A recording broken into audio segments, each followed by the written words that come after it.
Mark, this is a lovely place to relax, the WorldSkills competition, nice little garden, things happening. Can you tell me a bit about this place? Yeah, it's a little bit of an oasis really, isn't it? I guess what we're trying to do here is we're trying to showcase the sustainable building practices and design practices that we can employ in everyday construction.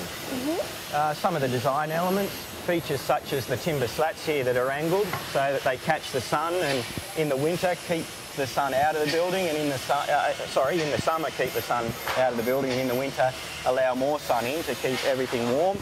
Right down to the timber that's used in the decking here, which is a timber that's comes from a sustainable forest, through to things such as the insulation materials, the type of decking on the roof, used to maintain the heat and keep everything cooler in summer and warmer in winter. Right through to the more technological things such as our power cells that we've got here. This one here is hooked up to a wind generator that we've got on the roof, and the power that is provided from it comes through here, goes into the grid, and then we pull from the grid what we need, but hopefully we're always going to be in credit, we're actually going to be adding back to the grid. We've also got solar cells here, which once again can go back to power the whole house. Wow.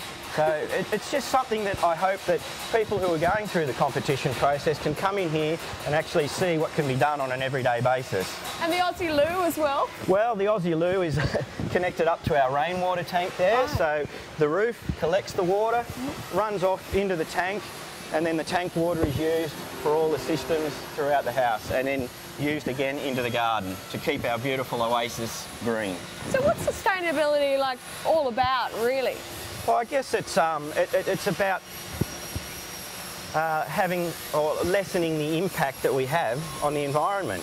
And I think that's a very important thing for WorldSkills Australia, because as you can see from the competition, you know, we have a very diverse range of trades and skills on show.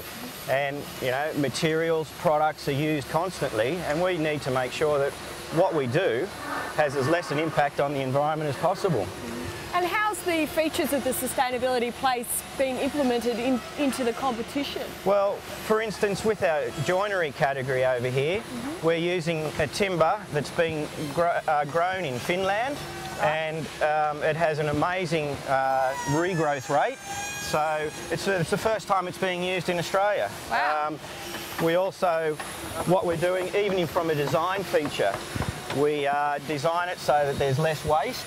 So when you cut the timber, there's going to be less offcuts, which, you know, means that we're using less timber all the time as well. And what other things have you got happening? I noticed this green team. What's that all about? Well, the green team's a new initiative that we've got with WorldSkills Australia. We've partnered with the Dusseldorp Skills Forum, where the green team is actually going around and they're surveying each category, they're auditing each category to make sure that we have a benchmark, I suppose, for future competitions to ensure that we have or we continue to lessen the impact on the environment. And is this something that will be used in other WorldSkills competitions internationally? Well, it hasn't to date, but we're hoping that it will in the future. We're hoping that this will provide a real starting point for the whole WorldSkills movement. Well, I mean, it really is, you know, I guess the way of the future, and something that a lot of young people are really interested in. Well, they are, and I think it's a real, sustainability is a real buzzword at the moment, I suppose, and everybody's interested in it. And I think what we've been pleasantly surprised to find is that when we've talked to our category conveners and our project designers, there are a lot of practices that have been in place for many years in WorldSkills, but just haven't been highlighted. Practices such as, you know, all of the walls that we've got here that are being tiled, we will use those over and over again for probably 4 or 5 competitions now, so it won't be just dismantled and thrown away.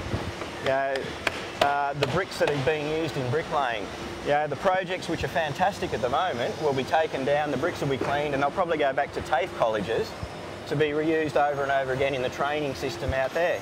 Well, that's good. I mean, you want to avoid that wastage, don't you? Well, we do, and with WorldSkills Australia too, I mean, we are a not-for-profit organisation, and one of the, I guess, the key things that we always need to look at is the bottom line in terms of in the financial impact. Yep. So we can't afford to get new products, new materials every single competition. So I guess as a result we're forced to become more sustainable, if you like.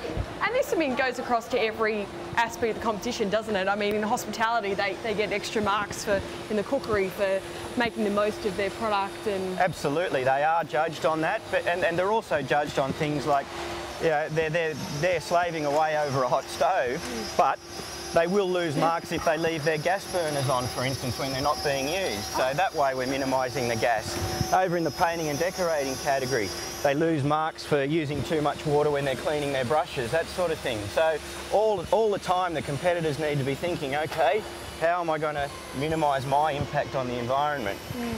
Well, I mean, it's amazing competition. You must be pleased to be here and see it all happening in the Nationals this year in Sydney? Absolutely. I think the most pleasing aspect of it is seeing the competitors down there working and trying their best to be the best in Australia.